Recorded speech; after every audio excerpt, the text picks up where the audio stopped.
Wonderful. So we often talk about kids and youth as the future of the church, the future leaders, future. They're present.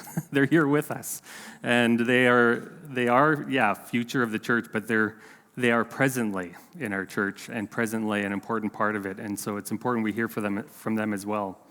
They have good things to say. How do you like my new pulpit?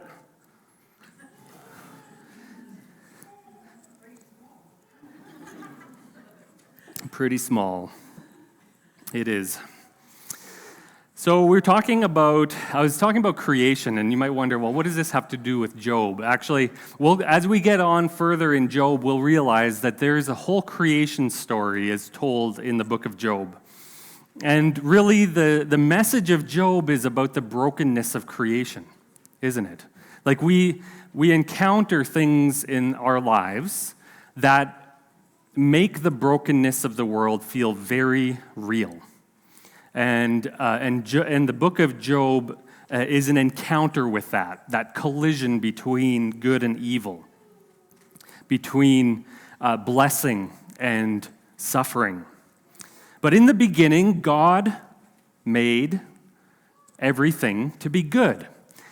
It didn't come by accident. There wasn't some accidental cosmic explosion. Maybe there was an explosion, but it was on purpose. God did it. He made everything. He made humans. He made all the animals and the plants and all of creation to be good and full of beauty and joy and harmony. And this is the way that it was meant to be. And traces of that goodness are still with us, especially in the church.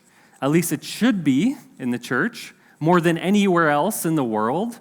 Traces of God's intended goodness should be here among us. But so much has been marred. So much has been twisted by hatred and sin. Joy is overshadowed by pain, and beauty is touched by death. So what went wrong? And there's an easy answer to that, what went wrong. And we talk about Adam and Eve falling. They fell from God's favor because they thought that they could gain more than what God was currently giving them. They took what God did not intend for them to take. But to get to a deeper answer to that question of what went wrong, we actually have to consider what was right. What was originally right? And that depends on the sort of God that we believe in. In order to know what right is meant to be, we need to know who God is. Some imagine a solitary God who created mainly to rule and to be served. That is a common belief in the ancient times, that the gods made people and like humanity as servants for them. And that can sometimes be the image we have of God, that He made us to serve Him. Or maybe we imagine a God who is lonely and wanted companionship, where rightness means that we do what He tells us to do because He needs us to do that.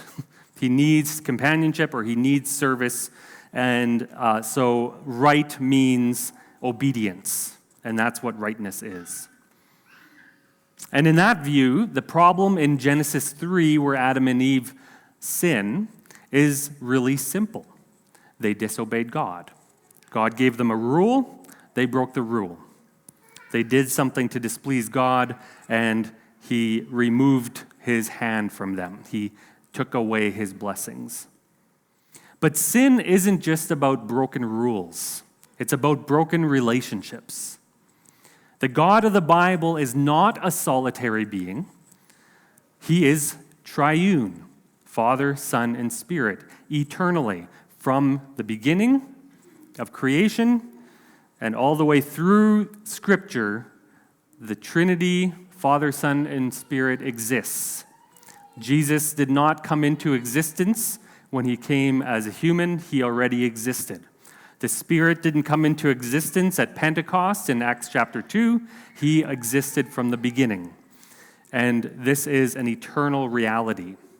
And we are made in the image of this relational God, this God who exists within eternal relationship, which means that we are created for harmonious relationship. We're created for communion. We're created for love and fellowship with one another and with God. And that's what makes suffering like Job so wrenching, so difficult. Because it isn't just pain. It isn't just that something has gone wrong. It's the loss of connection. It's the loss of meaning and of the love that we're made for. And in this message today, in Job 6 and 7, we see that Job is expressing the pain related to the disconnection. The disconnection from God and from his companions who are supposed to come and comfort him. And as he sees it, the punishment of losing everything that God has blessed him with feels like rejection because of his view of justice. His view is that suffering means that God is displeased with you. See, he had this understanding, and his friends had this understanding of God that he blesses those who are righteous and punishes those who are unrighteous. And so as he experiences all of this suffering and all of this loss, it's as though God is saying, you know what, I no longer have use for you. I no longer want to be in relationship with you. Because Job doesn't believe that he has done anything wrong. He doesn't believe that he has done anything to deserve being disconnected from God. And so what's left? If he believes he's done everything to remain in God's favor, then the only thing left is that God's just rejecting Job. You know, obviously, I've done everything that I think you want, so you must not love me. You must not want to be with me.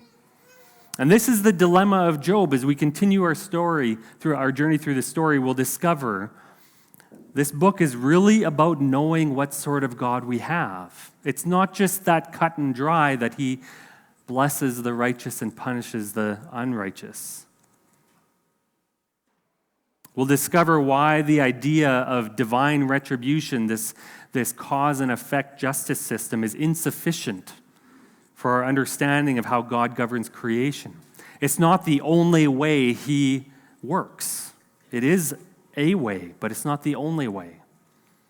And so far we have seen that Job is a righteous man who suffered the loss of everything, including his kids and his livelihood. And we heard Job's initial lament, how he wished he had never been born, and he questioned why God was keeping him alive in his suffering. And last week we looked at the first speech from Eliphaz, who is one of Job's closest companions. Eliphaz attempted to comfort Job by urging him to examine himself and to know what he did to deserve this punishment. And then he can repent, and then God might restore all of his blessings. There's a book that I have up here, and I wanted to show you because I wanted to show you how small it is. Okay, it's not a thick book. I encourage you to read it if you want to learn a little bit more about Job. It's by Andrew Zach Lewis. He's a graduate of the school that I just graduated from, and I'm not sure if he's written many books, but he wrote this after graduating, and he did a really great job on the book of Job and explains it really well. So Approaching Job, Andrew Zach Lewis, if you're interested in that. He says, throughout the dialogue, and this is my own paraphrase of what he says, throughout the dialogues, we'll see that Job never fails to address God. He never fails to address God, while the friends never address God. So if you think, if you're here last week or you're familiar with Eliphaz's speech in chapters 4 and 5, Eliphaz is talking to Job. He's talking about the situation. So this pattern continues. Job is always addressing God, but the friends don't. And when we turn to the speeches of the friends, they have some characteristics that are common in the church. So they say a lot of the things that often we say in the church. They might have smart or important things to say about a situation, about a problem. But what they say doesn't address the real problem. See, we like to talk about what we can do to get back into right standing with God. If someone is living an unrighteous lifestyle or is living in habitual sin, we might say, if you want to have a blessed life, you have to stop doing that thing. And we often talk in these terms because we think that this is the right thing to do. And this is what Job's friends are doing. The real truth, though, can only be addressed when God and people are engaged, and this is the language that Andrew Lewis says, is when we're engaged in eye-to-eye and mouth-to-ear encounter. Eye-to-eye and mouth-to-ear encounter with God. In other words, Job's friends sure sound like they're speaking rightly about God, but their posture is all wrong. And in his speech to Job, Eliphaz seems to have all the answers. But the only answer Job has is that he's innocent. And Job's apparent ignorance about what's really going on, according to Eliphaz thinks that Job is ignorant, that he doesn't know what's really going on. That's why he's telling him, like, if you would only repent, if you would only turn to God, then you might have your fortunes restored. And Job's apparent ignorance about this leads him to ask God himself for the truth, because he doesn't believe that that's what's really going on. And he faces the one ultimately responsible for his misery. So today in Job chapter 6-7, he responds to Eliphaz by first vividly explaining the weight of his suffering using an illustration. And then he's lamenting the wound of his friend's betrayal. And finally describing the wilderness of despair. So let me read 6 verse 1-7 to get us going here. One thing you'll notice as we go along in this series, my introductions are like usually the longest part of my message, so just so you're aware. Job 6, verse 1-7. Then Job replied, "If only my anguish could be weighed and all my misery be placed on the scales, it would surely outweigh the sand of the seas. No wonder my words have been impetuous. The arrows of the Almighty are in me, and my spirit drinks in their poison. God's terrors are marshaled against me. Does a wild donkey bray when it has grass, or an ox bellow when it has fodder? Is tasteless food eaten without salt, or is there flavor in the sap of the mallow? I refuse to touch it. Such food makes me ill." So Job imagines a scale. You imagine these old balance scales, okay? So there's a bar across, and there's I'm forgetting the name of it. Anyway, it's resting, it's balancing on the pole that's in the middle, and then on either side there's like a plate. Okay, got that image in your head? I wanted to have one on stage, but I couldn't find one. Surprise, surprise. I don't know if they exist anymore, but these are how they used to weigh things. So they would have like something, let's say we wanted to know if something weighed a gram. So then you would have a little gram weight and you put it on this side, and then you put the thing on this side, and if they balanced out, then you know it weighs a gram. So that's the image he's showing. And he's saying, put all my misery, all my suffering on one side, and then put all the grains of sand in the world on this side, and this side would weigh heavier. So obviously this is not literally true, that's ridiculous, but he's emoting, right? This is emotional language. He's trying to portray the weight of his suffering. And we do that, we use hyperbole, right? We tend to use hyperbole when someone is not quite getting what we're saying, then we kind of go above and beyond. And that's what he's doing.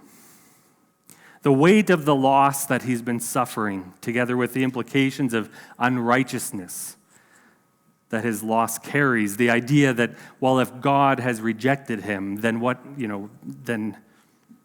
have I done wrong? All of that is heavier than the sand on every seashore.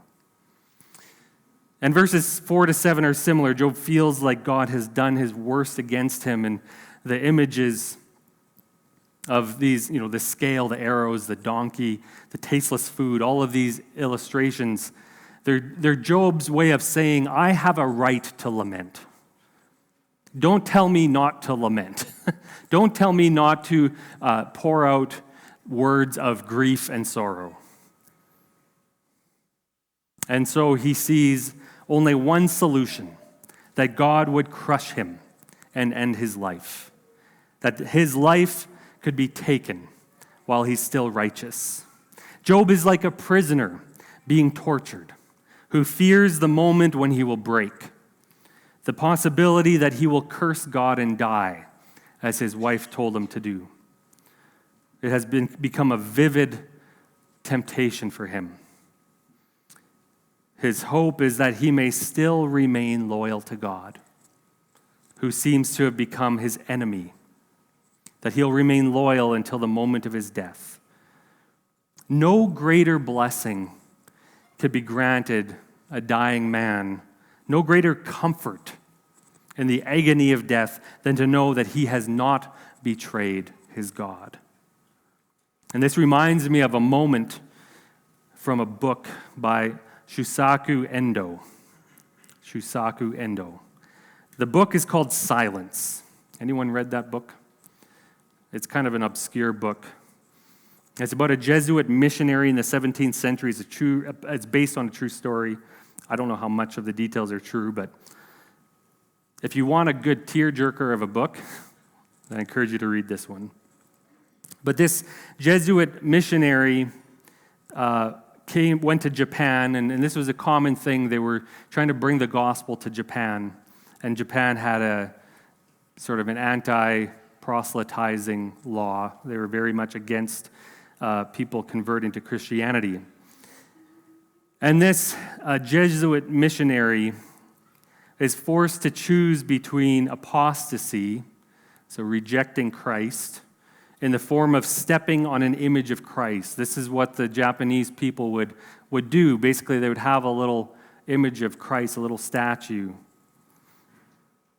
And if they would trample on the image of Christ, so they would lay the image down and step on it, that was a sign of their rejecting Christ. Then they would be free to go. So he was held prisoner, and they were trying to get him to step on the image of Christ. And meanwhile, as he's suffering in the jail cell, he hears what he thinks is snoring from someone sleeping in a cell next to him. And he can't imagine, how is someone sleeping so peacefully in the midst of all of this? And he discovers that it actually wasn't snoring that he was hearing.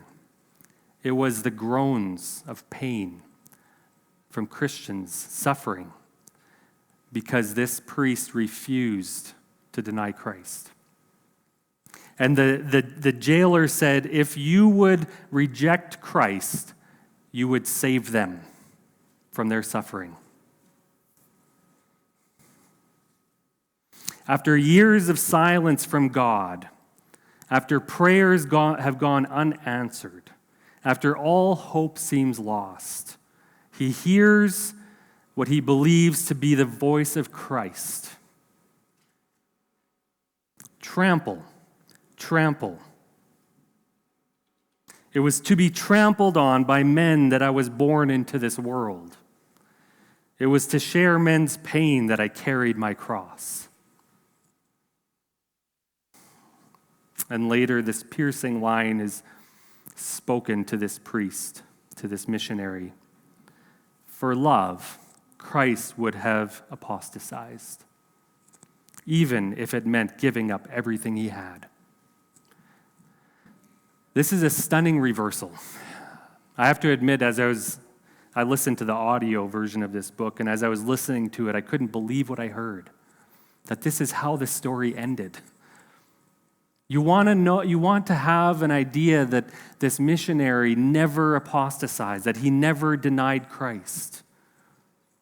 But he was so compelled to save these suffering Christians that he was willing to deny Christ and lose his salvation to save these others. And it raised a dilemma for me, as it might for you. Did his act of trampling on the image of Christ, of denying him, did he lose his salvation because of that? Or did God honor his desire to save the others? There's no answer in the book. It's something that we're left wondering. In Job's world, fidelity means holding on until the end, not breaking, not cursing. But in this book, silence, loyalty looks like breaking your own heart, losing fellowship with God in order to spare the pain of others. And both stories ask, what does it really mean to be faithful to God when God seems absent? When your choices seem to pit love against loyalty? Job prays to die before he betrays God. He doesn't want to get to that breaking point of possibly betraying the God that he so longs to be in fellowship with. And the priest steps on the image of Christ so that others might live. Both are in agony. Both long to remain faithful. The deeper mystery is that Christ himself steps into both stories. The faithful sufferer and the sacrificial redeemer. He meets us in this tension. As we were discussing this book, this story about the Jesuit missionary in our classroom, because it was a classroom assignment, this was the dilemma we were left with. And we agreed that we're supposed to feel the tension. We're not supposed to have a resolution. We don't have an answer to this tension that we feel when pain is in our life, when suffering is all we know. We're not supposed to have an answer. We're supposed to just face God. Come to him directly.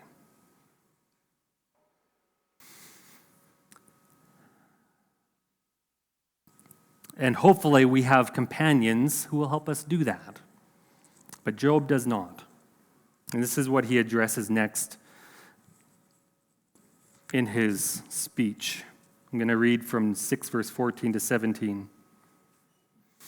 Anyone who withholds kindness from a friend forsakes the fear of the Almighty. But my brothers are as undependable as intermittent streams, as the streams that overflow when darkened by thawing ice and swollen with melting snow, but that stop flowing in the dry season and in the heat vanish from their channels. So Job is addressing his friends as brothers. This is a deep meaning. They had what they would consider a covenant relationship with each other, to stand by each other through thick and thin.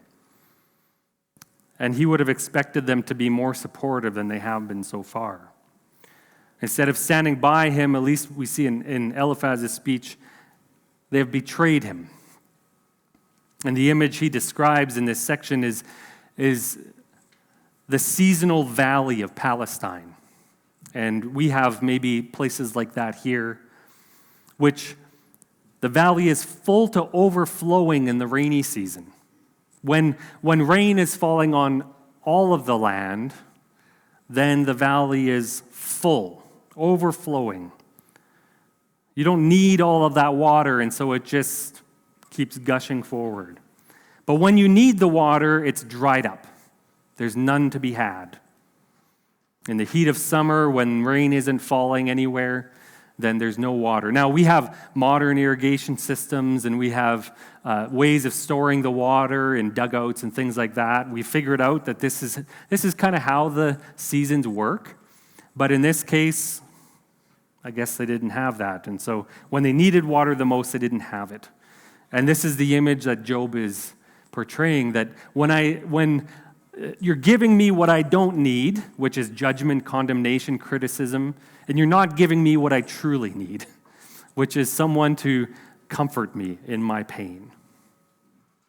When they came, perhaps he had hope of support and solidarity, that they would agree with his right to lament, but instead they've become a source of additional pain, an unhelpful barrier in Job's search for justice. Instead of siding with him in the truth that he's innocent, they're challenging him along with Satan. And so he invites his friends to examine his life and point out his wrongdoing, and he's confident that they will find nothing. He's treating them like witnesses in a court case against God. He's calling on his friends and he's saying, look, is there anything you can find in my life that is deserving of this punishment? And like any good lawyer, he asks the witnesses questions that he already knows the answer to. There's going to be no surprises in their answers. They can find nothing. There's no good reason for his suffering. The questions are rhetorical. He knows he has been wrongfully convicted. And this brings us to chapter 7, in which Job addresses God with some more rhetorical questions and statements about his present condition. In 7 verse 3, he says, I've been allotted months of futility, and nights of misery have been assigned to me. So this is where we see that this suffering has been going on for months. This isn't just, he was suffering, his friends came like the next day, they spent a week in silence together, and now this is like the next week. No, this is months have passed, and he's been experiencing the pain and suffering. The grief of losing everything has been with him this entire time. But even worse is the feeling of abandonment. He has no one on his side, no one to bear witness to his darkness. He says in 7 verse 6, my days are swifter than a weaver's shuttle, and they come to an end without hope.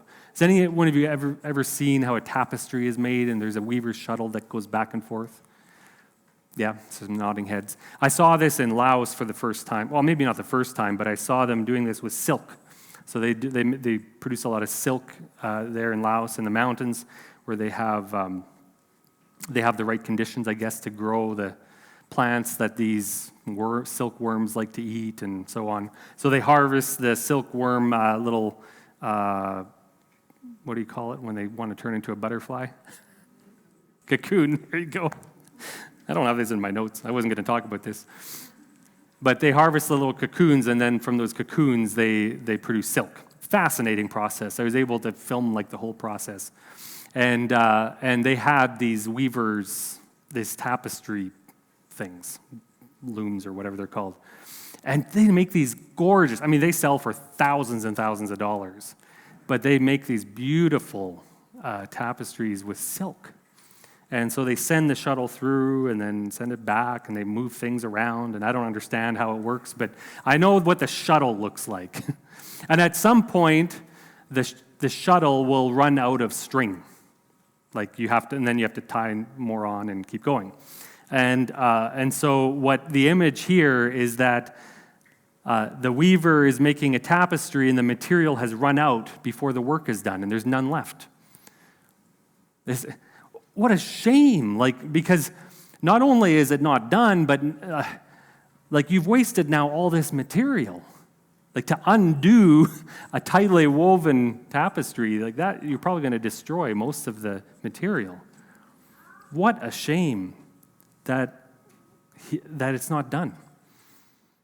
And this same metaphor occurs in Isaiah 38, verse 12, where it says, like a weaver I have rolled up my life, and he has cut me off from the loom. In Job 7, verse 7, he says, remember, O God, that my life is but a breath. My eyes will never see happiness again. He's so hopeless. God has cut him off from being able to finish his work, his life. Everything was going so good, and now it's over. And because he's so hopeless, the only thing left is to cry out to him, even complain to him. Yet he does not sin in this honesty.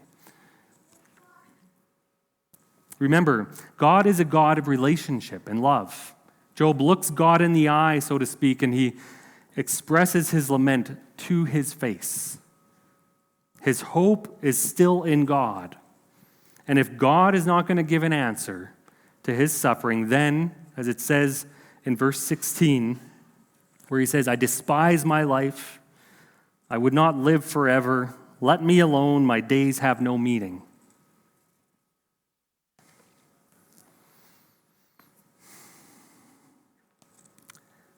He is completely hopeless. And this is where he is. And so it's no wonder he's using the words that he's using. It's no wonder that he's so strong in his language. And this is about his view of God, right? This is about his view that, because if his view was that other view that where God blesses the righteous, then all he would have to do is make some more sacrifices, perform some more rituals, get back in God's favor, and then life would be good again. But that is not how he understands God, because that's not how God is. God is a God of relationship. And Job is lamenting the loss of that relationship. 7 verse 17 to 18 contains some familiar words maybe. As I start to read this, you might think, oh, that's somewhere else in the Bible, isn't it? It is. What is mankind that you make so much of them? That you give them so much attention, that you examine them every morning and test them every moment? These are familiar words because they're a little bit of a play on Psalm 8, verse 5 to 6. And it's repeated in Hebrews 2, verse 6 to 8. And the words are shifted a little bit to portray God's attention to humans as a negative experience. So these are the words of Psalm 8 and Hebrews 2, where it says, you have made them a little lower than the angels and crowned them with glory and honor. So it starts with, what is mankind that you make so much of them? And in Job, it goes to a negative result of God making much of humans. But in Psalms and Hebrews, it's a positive thing. You made them rulers over the works of your hands, and you put everything under their feet. And once again, we as the readers have an advantage because we know what's really going on. We know what's been going on in the heavens. God is not the one who's been paying so much attention. Job is complaining, like, why are you drawing so much attention to me? Why are you making so much of me? But what's really going on is that it's the challenger, that Satan, that has been going through the earth and paying attention to every little thing that people are doing so he could pull out some injustice or some unrighteousness and bring it to God and say, see, look, they don't really love you. That's what he's been doing. And from Job's perspective, it makes no difference who's doing the examining. Ultimately, God is responsible for his suffering, and he wants him to stop paying so much attention to him. Let him just die so that he can be over with this suffering. Job feels like God has personally attacked him, and his appeal for deliverance from his distress is not to have a restoration of life, but just for the life to end. He doesn't even have hope for restoration, just escape. And the burden of Job's protest is this: if I am as insignificant as I appear to be, why do you pay me so much attention? So he says in verse 20, if I sin,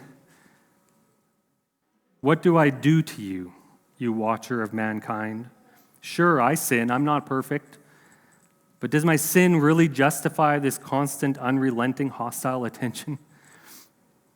Usually in the Bible, God's watchful eye is seen as a positive thing, like in Psalm 33. Behold, the eye of the Lord is on those who fear him, as Job does. The eye of the Lord is on those who fear him, on those who hope in his steadfast love, that he may deliver their soul from death and keep them alive in famine. But for Job, God's eye is a terrible thing. Why are you to me like big brother, keeping an eye on everything I do, picking on me, making me your mark? I feel like God's punching bag. It's as if he goes to the gym to practice hitting me. These are the images that he's invoking. Or to put it another way, I seem to be a terrible burden to God, so that all his time is taken up watching me, guarding me, finding fault with me, striking me. It's all very sarcastic language. And we got to remember that Job understands sacrifice. He understands that God forgives those who repent and believe in him, who trust in him. Job knows, and he's right, that he should not be punished for his sin because he has offered sacrifice. He constantly, as we see in Job 1, he constantly offered sacrifice to God.